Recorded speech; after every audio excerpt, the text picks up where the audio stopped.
Hello and welcome. You're watching Business Plus. We're bringing you stories from the world of business, policy and economy. The headlines that we're tracking at this hour: Aviation Regulator pulls up Air India, Indigo, SpiceJet, Mumbai Airport Authority. Penalties over 2.5 crore rupees imposed amid flight delays and mismanagement. And Indian economy is likely to hit a record growth rate of 7% in the next fiscal year. RBI Governor Shaktikanta assures at Davos, says inflation is steadily moderating and the central bank is confident of achieving 4% target at the earliest. Foxconn HCL announces semiconductor joint venture in India with investments of $37.2 million. The chip packaging and testing venture with HCL comes after Foxconn abandoned a JV with India's Vedanta in July. And global ratings agency Fitch affirms India's sovereign ratings at BBB negative, flags a difficult fiscal consolidation path ahead. Are these rating agencies reliable? We discuss here on Newsline.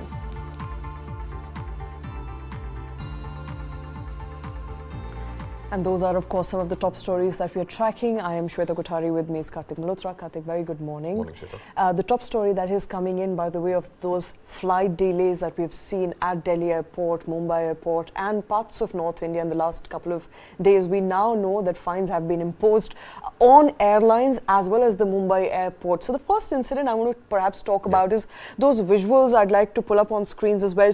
Passengers were seen eating at the tarmac. This was a flight that was diverted to Mumbai. Passengers were made to deboard. They started eating on the tarmac.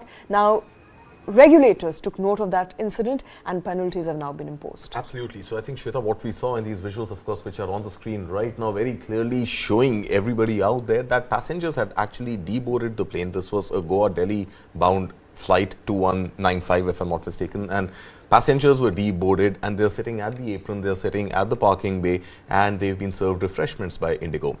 Penalties have come on account of multiple lapses in protocol, multiple lapses in security, and BCAS, which is the Bureau of Civil Aviation Safety, as well as DGCA, the airline watchdog, aviation watchdog, have both slapped penalties in their own measures. We've been reading that about 1.2 crore rupees have been slapped as penalty on Indigo, and this penalty comes on account of Indigo literally not ensuring that passengers who've been deboarded from the plane which got diverted to Mumbai were not taken into the terminal building and were actually served refreshments on the tarmac at the apron itself. And this, of course, is obviously a serious breach of protocol when it comes to ensuring that passengers, when they deboard, are headed into the terminal, and when they're put onto another flight going to whichever sector, they have to pass through security again. So that has not really happened in this case, as we are seeing. So penalty of 1.2 crore rupees has been slapped on Indigo, and even the Mumbai International Airport has been slapped with a penalty of about 30 lakh rupees for this very same breach. 60 lakh rupees perhaps for this very breach. I think 30 lakhs by BCAS and 30 lakhs by DGCA, amounting to about 60 lakhs on account of, again, the security protocol not being followed. And in this very particular incident, about 1.8 crore rupees that Indigo and Mumbai International Airport will have to let go of in terms of penalty. But overall, when it comes to the mismanagement of airlines and the flight delays that we've seen, now notices were issued back in December as well by DGCA, the Aviation Regulator, asking some of these airlines to perhaps explain what was the cause of delays when fog like situation had started to just make headlines. And that time I think it was the rostering of the pilots which was an issue, and DGCA has now found airlines guilty and slapped them with 30 lakh rupees. So specifically, I think we are talking in this case about the incidents that happened between the 25th and 28th of December, and this is where Air India and SpiceJet both could not land at the Delhi airport, which was engulfed in fog, and were unable to fly those planes or land those planes simply because they apparently did not have Cat 3 trained pilots in the cockpit who could safely land the aircraft in Delhi. So now 30 lakh rupees each in penalty have been slapped by DGCA both on Air India and SpiceJet. Now remember, initially there was a show cause notice issued by DGCA to both Air India and SpiceJet asking them why they do not have enough trained pilots, and if they do, why were those pilots not rostered to fly into or operate aircraft which were coming into Delhi or taking off from Delhi. And apparently that reply on the show cause notice would not have sufficed. resulting in DGCA slapping 30 lakh rupees penalty each on Air India and SpiceJet. All right, and overall, the situation seems to be improving just a tad little bit as of today. I don't because know, the Fox situation is yesterday was a clear better. day in Delhi. Absolutely. This morning, driving into office, I think there was still enough fog. I wasn't able to obviously calculate how many meters, was it 50 meters or beyond. But again, I think it's important to realize that, why are Cat 3 runways and Cat 3 trained pilots important? It's important because, number one, in sub 50 meter visibility or 50 meters and beyond visibility, there can be automated landing done by Cat 3 trained pilots. And on autopilot mode, aircraft can land onto the runway strip. Now, in the, what happens on takeoff is a slightly different scenario. You don't have automated takeoff. So, an autopilot will not take the aircraft into the sky. And for that, you need Cat 3 trained pilots who will be able to fly in visibility upwards of 125 meters. So, what really happened over the last, in this entire week, in fact, at the Delhi airport, was that while flights were able to land, flights were unable to take off. So, when the visibility was within the range of 50 meters to 125 meters, Delhi airport was able to accommodate landing of aircraft, but obviously they ran short of parking space, they ran short of other avenues, because in the in the absence of visibility going beyond 125 meters, aircraft were unable to take off. So obviously, there are multiple problems at play. Now, Jyotiraditya Scindia, the aviation minister, has come on record and said that before the 26th of Jan, which is Republic Day, the third Cat 3 enabled runway in Delhi will be made operational. But my question is, will fog actually last beyond 26th of Jan? We don't know. So is it a bit too late perhaps? There's a lack of planning, there's a lack of anticipation. Fog situation in Delhi doesn't come by surprise. In fact, it's a yearly phenomenon. There are days and days between the months of end December and end Jan, where you have at least 15 odd days of fog-like conditions, and during those days is when you actually need your your Cat 3 runways to be operational. So why was construction permitted to happen on the outside perimeter of the strip in the peak of winters? In any case, at a time when there is there are pollution concerns and there are GRAP regulations that come into play from the Delhi government side, halting construction. So, I think obviously planning has been a major miss. There has been mismanagement at the airport. I think the biggest chaos has erupted because of lack of communication between airline staff and passengers. The processes that airlines should have deployed in keeping passengers informed about delays or rather, likelihood of cancellations of flights, those communication linkages between airlines, ground staff and passengers were weak, and that resulted in passengers also obviously, finding avenues to vent their anger. And what we are seeing on the Mumbai apron is perhaps, a very, very ideal case of mismanagement. Because why was the parking allocated to an Indigo aircraft far away from the regular parking lots, and no bus services or any other mode of ferrying passengers from the aircraft to the terminal not made available? Absolutely. And look at the breakdown of that fine of 1.2 crore rupees on Indigo. For security violations, 2 fines of 50 lakh rupees each. For not reporting the incident, 2 fines of 5 lakh rupees each. And improper management of situation, a fine of 10 lakh rupees. A total of 1.2 crore rupees. That is a major hefty fine that Indigo will have to pay. But Indigo is not the only airline, which is Indigo being the biggest airline, or has currently the biggest share of the market pie. But other airlines, of course, were also delayed, including Air India, SpiceJet, Vistara, all amounting to the foggy situation. I think before we actually conclude as to what's really happened, it feels like when you add all these incidents together and what happened with SpiceJet as of yesterday, when a certain passenger was stuck in the lavatory and that he could not come out, I believe that passenger has also got a refund. It looks like all is not going too well with airlines, at least in the past couple of days. That's a very, very different incident, and I think it's an unfortunate mishap inside the laboratory of the aircraft. But I think the larger problem obviously is to do with mismanagement at airports, both at Delhi airport as well as at the Mumbai airport. Delhi airport mismanagement by way of not enough communication, open lines of communication between airlines, the ground staff and passengers. Mumbai airport, I think, permitting passengers to deboard and sit on the apron is obviously a security threat. I mean, who's going to take responsibility of a passenger running across the runway getting hit by an aircraft? I mean, it's going to obviously result in catastrophic damage for the passenger who decides to perhaps do that, but also to the assets, to the aircraft, to the safety of other passengers in another aircraft. So these are obviously serious lapses. a fine, a penalty, yeah, sure, okay, it's most welcome. But I think there have to be very, very some stringent. lessons learned also, Yeah, some Kartik. lessons have to be learned, have to be implemented, and I think a strong Because enough this is case a needs to yearly be phenomena. made. It's a yearly phenomena, and overall, I think there is enough angst among passengers, among what we call the affluent Indians who are taking to the skies, where you're paying through your nose for air tickets. Your seats are not comfortable. You're asked to pay extra for any seat selection that you want to do. You want extra legroom, you want window seat, you want aisle seat, you want front row, you want emergency exit. You're paying additional through your noses for that.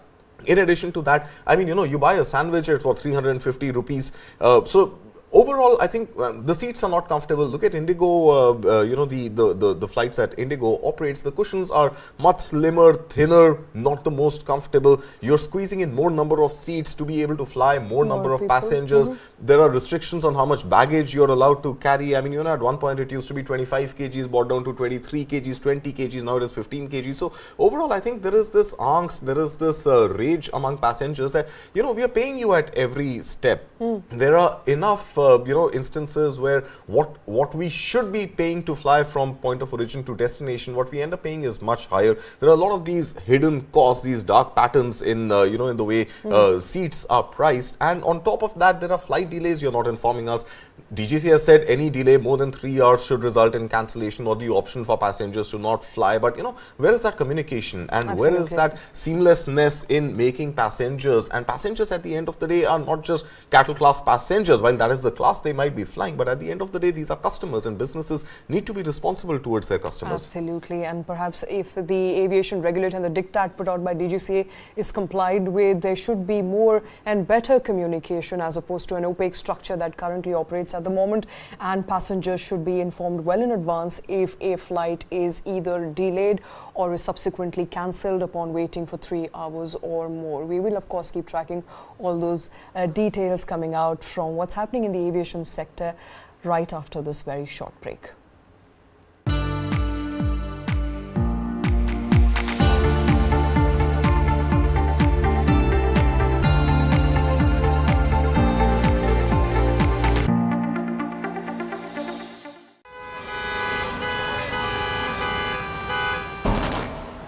Bangalore Traffic is an example of something that has gone wrong with our system. We have more than 50 flyovers in Bangalore city.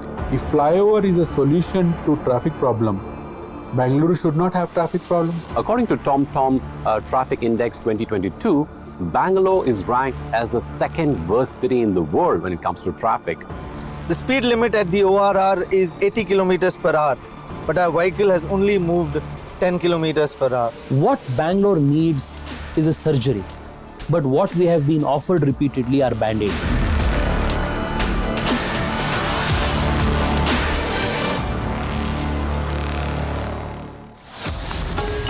Only on the world's first news OTT. News 9 Plus, ahead of the curve.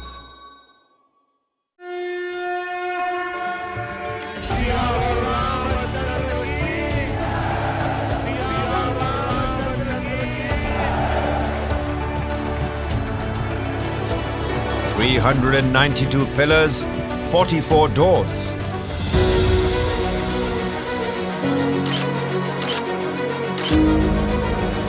Prime Minister prays ahead of the big moment.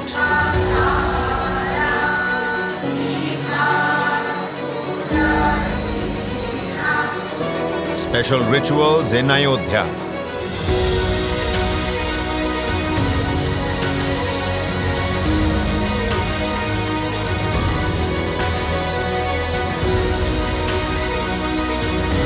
All eyes on Ram Lala.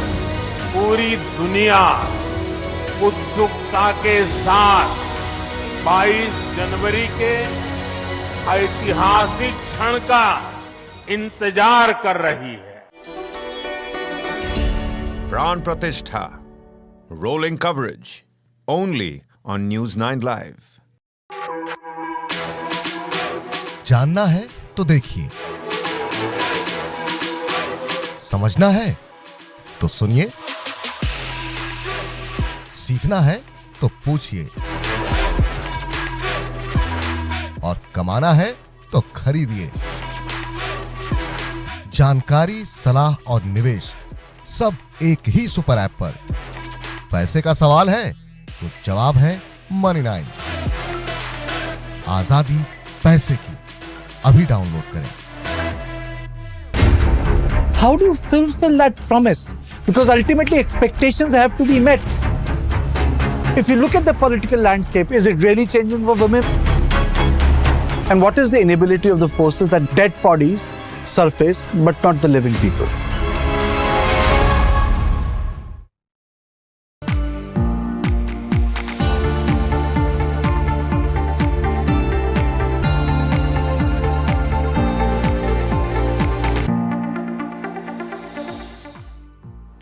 Welcome back. Indian economy is likely to hit a record growth path of 7% and above. That's the statement coming in from RBI Governor Shaktikanta Das, reconciling with the fact that even though the government and NSO predicts a 7.2 and 7.3% growth this year, RBI so far is predicting 7% growth. Real GDP growth, however, is pegged at 7.2% from the RBI. Let's quickly listen into what Shaktikanta Das said at Davos. Growth projection was 7%. The NSO, National Statistics Office, has said 7.3%.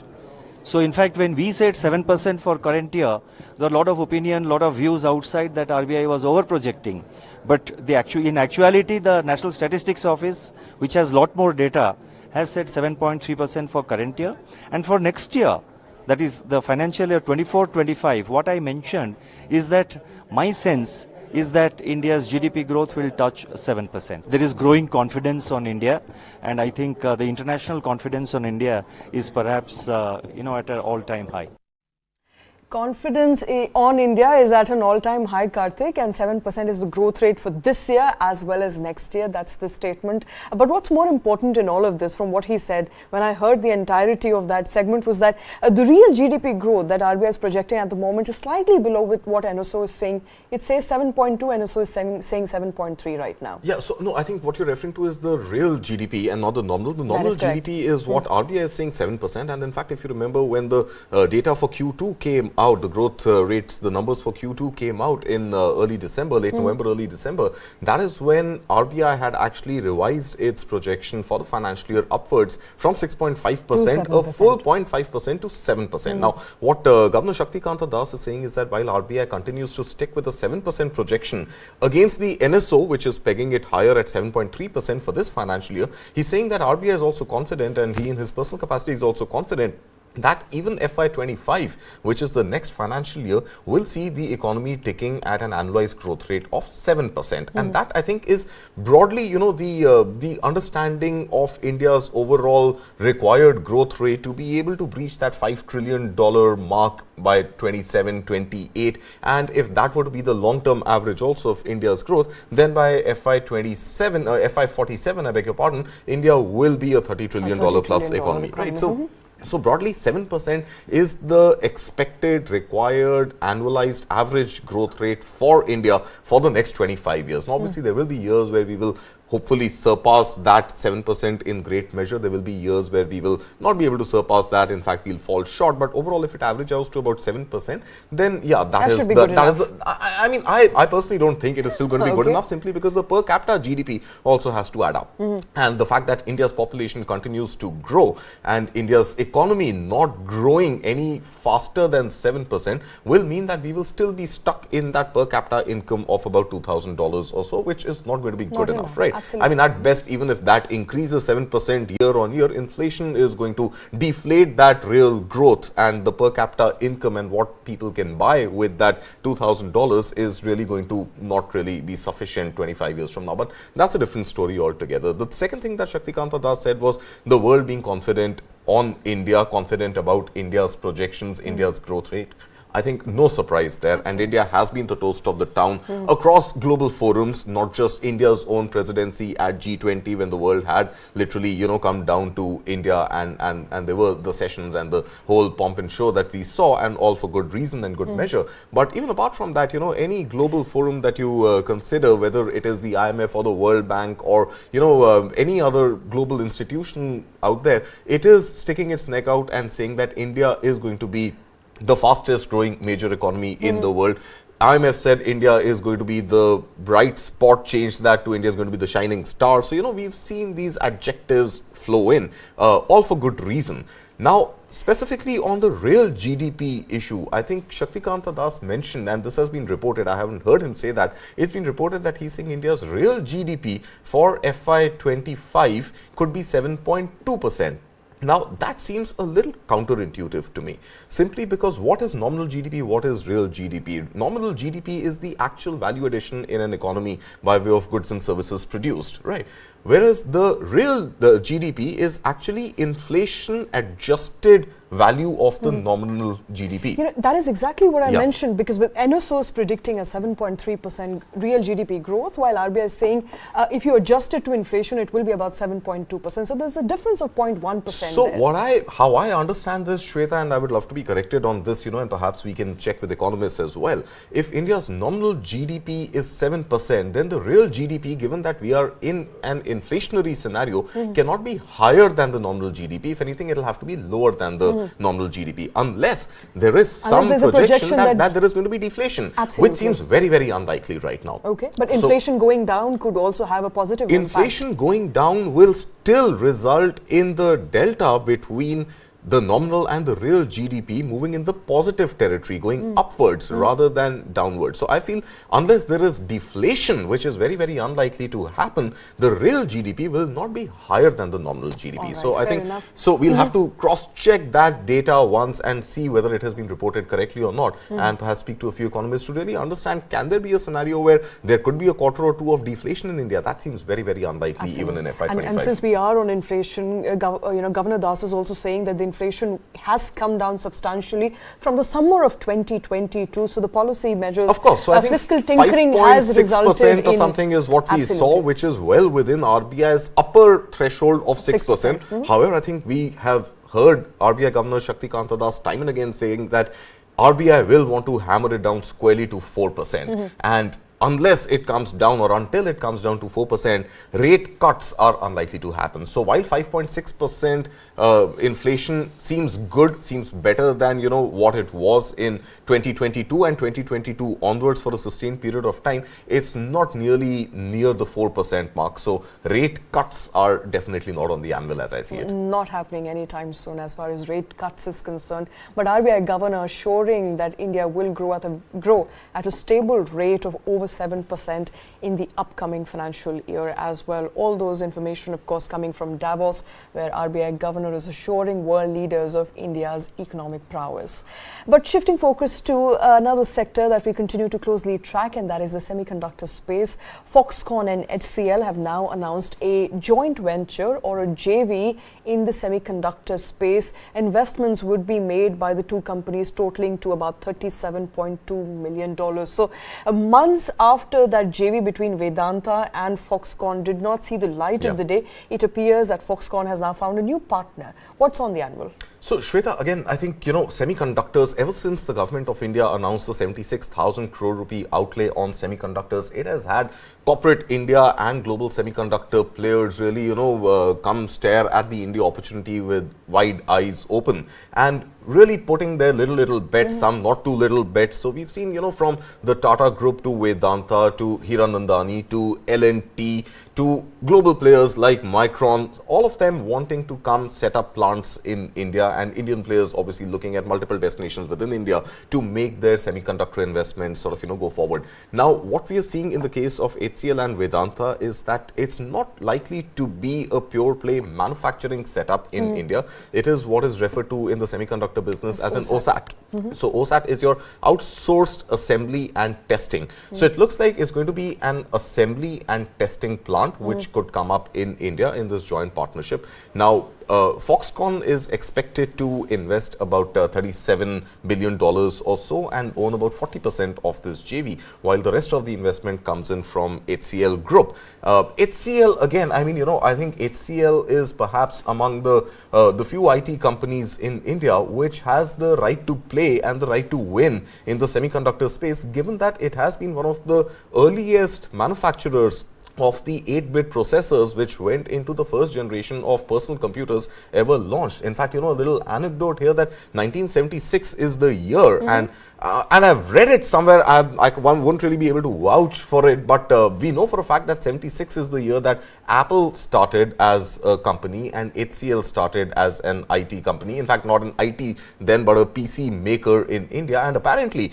what stories or legends suggest is that it was the same day in 1976 when Apple rolled out its first computer and HCL rolled out its first processor chip, 8-bit processor chip. So, obviously it is one company which has the right to play and the right to succeed. So the first movers advantage in the manufacturing of chips, manufacturing of semiconductor space. But what we've seen over the last 15 odd years is that HCL Tech, the IT services company, has actually become the bellwether, has become the flag bearer of the HCL group. Now that is something obviously which the HCL group may want to reclaim its its stand when it comes to manufacturing, when it comes to semiconductors and these new age businesses. And yeah, what you said was absolutely right. Foxconn Vedanta deal did not go through. The Foxconn HCL JV is hopefully likely to see light of the day, and we see those investments coming in and the OSAT really taking off. Absolutely. And while we are on semiconductors, let's spend about 30 seconds discussing how many companies are of course now in the fray for semiconductor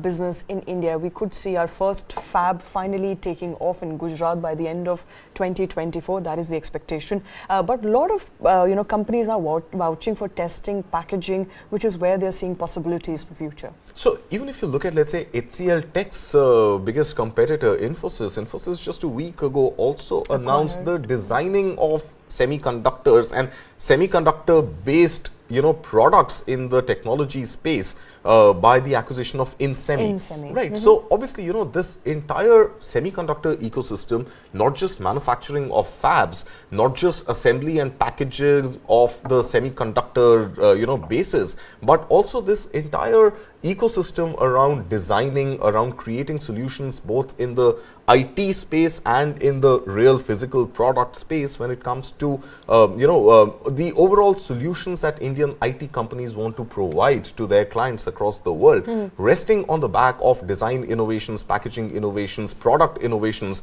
coming on the back of semiconductors. So obviously this is one sector where the government is very enthused and bullish, and we are seeing participation with the confidence on China losing and Taiwan likely to become a flashpoint in 2024. We are seeing renewed interest in India, in Make in India, and specifically that interest being renewed on account of semiconductors. All right, and a lot of companies including HCL Tech and Foxconn hoping to reap in some of those benefits as a result of renewed interest in semiconductor space here in India. But before we close this show, a very interesting story is emerging by the way of global ratings agency Fitch affirming India's rating at BBB negative with a stable outlook. The question that we are asking here since yesterday, Kartik, is are these rating agencies fair and stable, and on what basis do they actually rate India or have continued to rate India in a low downgrade? So, Shweta, I think, some very few fundamental questions need to be asked of these rating agencies that,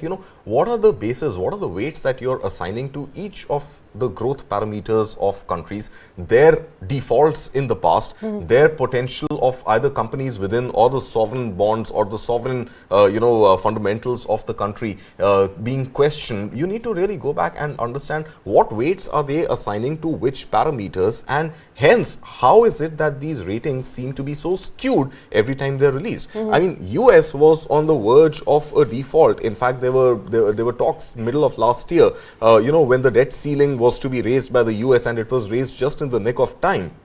Why was US not downgraded? I mean, you continue to have a AAA rating, to a AA negative or a AA positive, if I'm not mistaken, right? So you have, how do these ratings work? It starts with a AAA, AA, A, triple B, double B, B, triple C, double C, C, etc. And then there are these plus minuses between each of these rungs. Now, US continues to be, obviously, a country which has never defaulted, etc., continues to be a triple A, maybe downgraded, adjusted to a double A positive or a triple A negative, I don't remember. But a country like China, for example, continues to enjoy an A+. Why does China enjoy A+? And India, 1.5, in fact, 2.5 ranks lower at a triple B negative? There is no justification information. Look at China's economy. Look at China has the same population as India. China's economy, though being much larger, has seen a lot more stringent zero COVID policies, a much slower recovery on all economic parameters. Look at its real estate sector. I mean, do we want to assume right now that China has a better ability to repay its debt to the world than India with what is happening in its real estate sector, with what is happening on its consumption side, with what is happening on the export side? Definitely not. Look at a country like Germany, for example. Germany enjoys the same Fitch ratings of AAA as the US. Germany has seen 1 quarter of recession last year. India has been the fastest growing economy. So, you know, absolutely. And I think it's not just me. There are enough and more economists who are voicing the same opinion that do we understand these ratings well, and should investors around the world look at these ratings while placing their bets on countries like India? Perhaps not. All right. And in fact, you were talking about the weights on which these parameters are judged. One of the weights on which it's judged is the fiscal deficit a country is likely to accrue. Fiscal deficit target for India is about 6.9%, which doesn't quite align with some of these rating agencies. But should that be the only parameter that should define whether a country's ability to repay that loan? Has India's current account deficit ever not fallen in the last, at least a decade or so, within the range that has been ascribed in the budget, with the range given by the finance ministry? Never. So the point is, we know what is our debt, and we know how much is our deficit likely to be, and that is stated upward. So, you know, it's not that India is going in blind and borrowing more or importing more, exporting less. I think we know very well how long do we need to import more than we are able to export, and those numbers play out. There is nothing out of the blue there. Those numbers play out, and so therefore the big question is, are some of these rating agencies biased? Let's quickly listen into that very interesting documentary that we've made here at News 9 Plus, Battling the Bias.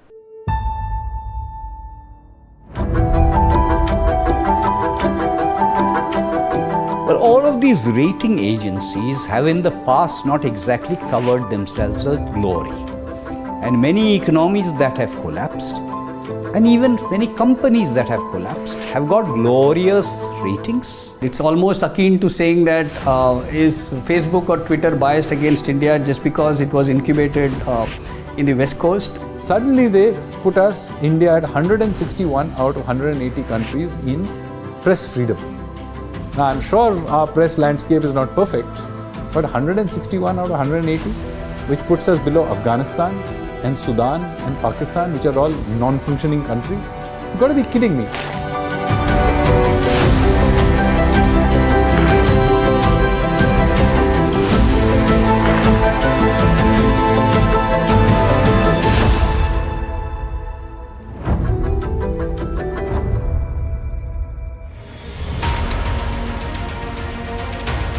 S&P Global Ratings had recently upgraded India's GDP growth projections for the year 2024 to 6.4%. This was up from 6% it had given India earlier. Fitch had upgraded India's medium-term potential growth estimates by 70 basis points to 6.2%. Moody's had retained India's economic growth at 6.7% for the year 2023. All this in place, all three global rating agencies have left their sovereign ratings for India unchanged, a lower medium grade and an average rank